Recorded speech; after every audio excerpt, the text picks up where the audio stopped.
શહેરમાં સામાન્ય વરસાદે જ ખોલી પાલિકાની પ્રી મોન્સૂન કામગીરીની પોલ।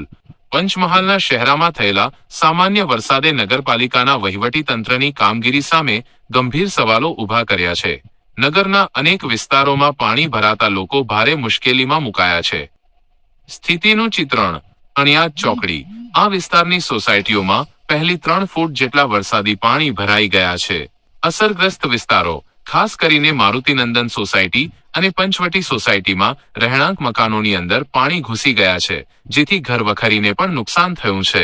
વિદ્યાર્થીઓની મુશ્કેલી। શાળાએ જતા માસૂમ બાળકોને ગંદા અને દુર્ગંધ મારતા પાણીમાંથી પસાર થવા મજબૂર બનવું પડ્યું છે, જે રોગચાળાને પણ આમંત્રણ આપે છે।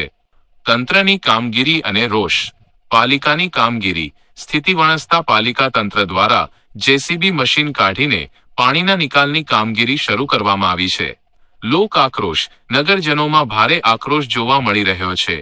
લોકોનો આક્ષેપ છે કે પાલિકાની પ્રી મોન્સૂન કામગીરી માત્ર કાગળ પર જ સીમિત રહી છે।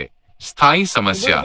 દર વર્ષે ચોમાસામાં આ જ પરિસ્થિતિનું નિર્માણ થાય છે, તેમ છતાં શહેરા નગરપાલિકા દ્વારા કાયમી નિકાલ માટે કોઈ નક્કર આયોજન કરવામાં આવતું નથી, જે તંત્રની લાચારી અને નિષ્ફળતા દર્શાવે છે। રિપોર્ટર પ્રિતેશ દરજી, પંચમહાલ। પંચવટી સોસાયટી અંદર છેલ્લા કેટલા વર્ષોથી અને જ્યારે થોડુંક બી પાણી પડે આખા ગામમાં તો અમારી સોસાયટીમાં આ રીતે પાણી ભરાઈ જાય છે। છોકરાઓ ટ્યુશન ક્લાસીસ આવેલા છે, એમાં છોકરાઓને આવડ જવામાં તકલીફ પડે છે, છતાં છોકરાને જે સાફ કઈ નીકળે ને કંઈ કરડે તો જવાબદારી કોની રહેશે? તો અને આ જે પાણી ભરે એનો કોઈ નિકાલ નથી। જ્યારે વરસાદ પડે છે ત્યારે આ રીતે જ પાણી ભરાઈ જાય છે। વારંવાર નગરપાલિકામાં રજૂઆત કરેલી છે તે એ લોકો એક જ જેસીબી ખાલી સામાન્ય પાણી કાઢીને જતા રહે છે, તો શું આનો કાયમી નિકાલ થાય એવો નથી?